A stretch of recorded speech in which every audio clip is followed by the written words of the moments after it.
Bienvenidos a la Iglesia Bautista El Alba, creciendo en la palabra y creciendo en el amor. Cuando Dios creó al hombre, le dio dominio sobre todo el mundo. Podríamos decir que Adán era el rey del mundo, tenía autoridad de nombrar a los animales, tenía autoridad de cuidar esta sublime creación que Dios le había dado. Era un reino muy benigno, de gran luz, de belleza, de armonía, de salud, de bondad y de gloria. Pero cuando Adán pecó, perdió su inocencia, perdió su dominio y convirtió el mundo de luz en un reino de la oscuridad. La belleza de la creación fue corrompida por la fealdad del pecado. La armonía fue cambiada por confusión y por desorden. La felicidad fue dada del dolor a la tristeza. La bondad fue cambiada por pecado y por maldad. Su gloria cambiada por culpa y por vergüenza. El hombre supo cuando pecó, Adán supo cuando pecó por primera vez lo que es estar totalmente separado de Dios. Casi inmediatamente después de esa caída, Dios prometió que restauraría al hombre a su posición original delante de Dios y la creación. En Génesis capítulo 3, versículo 15, dice la Biblia: y pondré enemistad entre ti y la mujer, entre tu simiente y la simiente suya. Esta te herirá en la cabeza y tú le herirás en el calcañar. Dios prometió enviar a un rey para restablecer su reino, cimentar el reinado de Dios y destruir el pecado y su consecuencia, la muerte, la enfermedad, la dificultad, el dolor, las tristezas y todas las demás maldades serían destruidas en el poder de Jesucristo. Los profetas anunciaban la venida del Rey de Reyes y el Mesías para establecer su reino sobre la tierra. El Nuevo Testamento nos presenta una imagen de Dios y su reino venidero. Nos da pequeñas visitas, pequeñas visiones del poder que Dios derrama sobre la tierra cuando venga en todo su reino y su majestad. En nuestro texto hoy de Mateo capítulo 9, versículos 27 al 33, vemos uno de estos momentos donde Dios nos muestra su poder. Iniciando en el versículo 27 dice: pasando Jesús de ahí, le siguieron dos ciegos dando voces y diciendo: ten misericordia de nosotros, hijo de David. Y llegando a la casa vinieron a él los ciegos y Jesús les dijo: ¿crees que puedo hacer esto? Y ellos dijeron: sí, Señor. Entonces les tocó los ojos diciendo: conforme a vuestra fe os sea hecho. Y los ojos de ellos fueron abiertos. Y Jesús les encargó rigurosamente diciendo: mirad que nadie lo sepa. Pero salidos ellos divulgaron la fama de él por toda aquella tierra. Mientras salían ellos, he aquí, le trajeron un mudo endemoniado. Y echando fuera el demonio, el mudo habló, y la gente se maravillaba y decía: nunca se ha visto cosa semejante en Israel. En este texto Jesús demuestra otra vez su poder sobre lo espiritual, demuestra su poder sobre lo físico y demuestra su poder sobre la naturaleza. En muchas y repetidas veces Jesús había demostrado su poder y su deidad sanando a los enfermos. Jesús mostró su poder sobre la muerte en la hija de Jairo. Jesús mostró su poder sobre el pecado sanando al paralítico. Y Jesús continuaba demostrando que tenía poder sobre la corrupción del pecado, sanando a las personas que el mundo pensaban que no podían ser sanados. Entonces había dos ciegos que le seguían y que daban grandes voces diciendo: ten misericordia de nosotros, hijo de David. Ellos necesitaban que Jesucristo los escuchara porque su condición era una condición en donde ellos no podían ayudarse a sí mismos. Fíjense que en la antigüedad la ceguera era una condición muy común y sigue siendo bastante común en sociedades subdesarrolladas. La Biblia nos habla que Jesús sanó más ciegos que cualquier otra enfermedad. Y esto nos indica de la gran cantidad de ciegos que había y lo debilitante que era su condición en la sociedad. Eran tiempos donde prevalecían condiciones insalubres, microbios, polvo, tierra, accidentes, guerra, desnutrición, calor constante, son un peligro constante a la pérdida de la visión. Muchos infantes nacían ciegos por infecciones maternas o por infecciones neonatales que contraían cuando pasaban por el canal de parto. Condiciones, enfermedades, consecuencias que hoy se evitan con gran facilidad porque en esos tiempos eran demasiado serios y no había tratamientos. Era común que los ciegos se juntaran, se asociaran con otros ciegos. Es decir, los ciegos que eran discriminados fuertemente por la sociedad buscaban apoyarse entre ellos mismos. La ceguera era y sigue siendo una enfermedad devastadora que requiere de cuidado constante y obliga a los ciegos o obligaba a los ciegos en aquel entonces a ganarse la vida mendigando. Estos hombres supieron que Jesús pasaba por ahí y clamaron a Jesús. Dice la Biblia, pasando Jesús de ahí le siguieron dos ciegos dando voces y diciendo, ten misericordia de nosotros, hijo de David. Ellos clamaron a Jesús por la gran desesperación de la condición en que ellos se encontraban. Como eran ciegos, no podían saber qué tan cerca estaba Jesús de ellos. Ellos estaban sumergidos en un mundo de desesperación y oscuridad. Y clamaron sin pena y con gran intensidad y repetidamente, ten misericordia de nosotros, hijo de David. Ellos clamaban con gran intensidad. En Apocalipsis capítulo 12, versículo 2, vemos un ejemplo de cómo debemos nosotros clamar a Jesús. Dice, lo refiere a los gritos de una mujer dando a luz. Y como el último clamor de Jesús en la cruz. Clamaban con ansiedad, clamaban con desesperación, porque sabían que Jesucristo era la única solución y la única esperanza con sus vidas.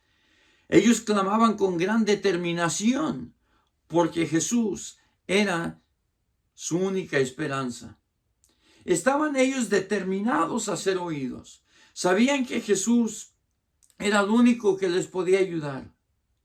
Lo que ellos gritaban indicaba que ellos tenían el conocimiento correcto del reino de Dios. También indica una actitud correcta hacia Jesús. Cuando nosotros clamamos a Jesús, reconociendo que nuestra condición de pecado nos debilita, nos sumerge en la oscuridad espiritual y que nada podemos hacer para ayudarnos a nosotros mismos, para quitar ni uno solo de nuestros pecados, cuando clamamos a Jesús pidiendo su misericordia, lo hacemos desde un punto de humildad. Lo hacemos desde un lugar en nuestras vidas donde sabemos y entendemos que solamente Jesús en su poder divino nos puede ayudar. Ellos clamaron no solamente desde un punto de humildad, sino que clamaron entendiendo que Jesucristo era el Rey de Reyes y el Señor de Señores. Ellos reconocían que Jesús era el Mesías. Era decir hijo de David, era un título de realeza, denotando que era descendiente del gran rey David y el título más común para el esperado libertador de los judíos. Cuando ellos claman a Jesús llamándole Rey de Reyes, llamándole Hijo de David, ellos estaban diciendo que reconocían que Él era el Hijo de Dios esperado, el Mesías esperado. En 2 de Samuel capítulo 2 versículos 12 a 14 y 16 dice la Biblia así: y cuando tus días te sean cumplidos y duermas con tus padres, yo levantaré después de ti a uno de tu linaje, el cual procederá de tus entrañas, y afirmaré su reino. Él edificará casa a mi nombre, y yo afirmaré para siempre el trono de su reino. Yo le seré a él padre, y él me será a mí mi hijo. Y será firmada tu casa y tu reino para siempre delante de su rostro, y su trono será estable eternamente. Estos dos hombres que no podían ver, estos dos hombres que sufrían ceguera, reconocían que Jesucristo era el Hijo de David. Reconocían que el reino que él venía a establecer era un reino inmutable, era un reino eterno, era un reino que traía paz, salvación y sanación a la vida de los hombres. Ellos tenían la actitud correcta para con Jesús en clamar misericordia. Decían: ten misericordia de nosotros, apiádate de nosotros, danos algo que nosotros no merecemos. Ellos sabían que no merecían la gracia de Dios, pero clamaban de todas formas. Jesús es el ejemplo de misericordia en el Nuevo Testamento. Ahora Jesús no le responde hasta que llega a la casa, pero cuando llega a la casa, y todo el camino ellos habían ido gritando, clamando a gran voz delante de él, con una señal de fe y con una señal de su gran necesidad de ser sanados. Pero cuando llegan a la casa, Jesucristo les dice: ¿crees que puedo hacer esto? Y ellos dijeron: sí, Señor.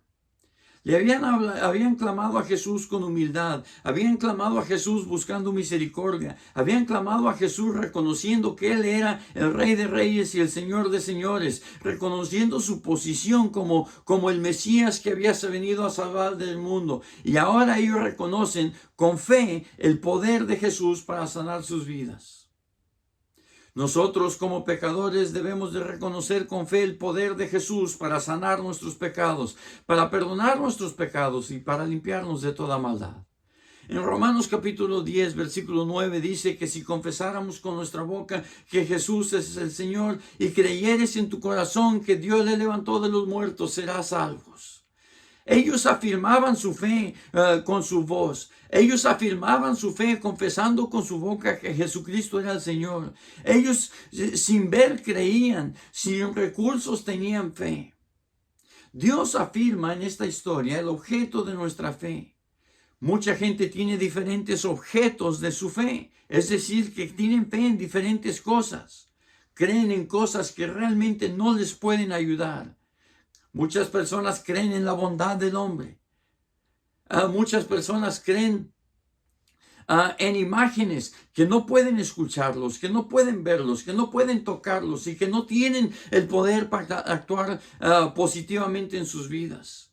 Hay personas que adoran la naturaleza sin dar atención al Creador y creen que la naturaleza es la madre de todos nosotros y le llaman la madre naturaleza. Hay muchas personas que creen en el éxito de la educación o en la genealogía de su familia. Cuando estas cosas son el objeto de nuestra fe, tienen cero poder para cambiar nuestras vidas y para perdonar nuestros pecados.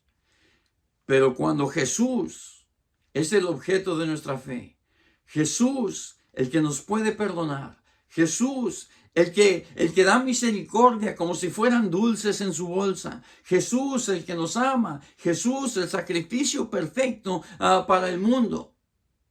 Él nos muestra en esta historia que el objeto de nuestra fe para recibir misericordia y salvación es Jesús y solo Jesús, el omnipotente Mesías que vino a salvarnos en el mundo. El versículo 29 dice: entonces les tocó sus ojos diciendo: conforme a vuestra fe os sea hecho.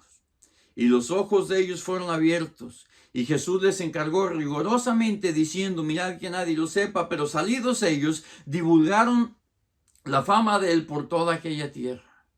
Cada vez que nosotros clamamos a Dios buscando misericordia, Él nos escucha.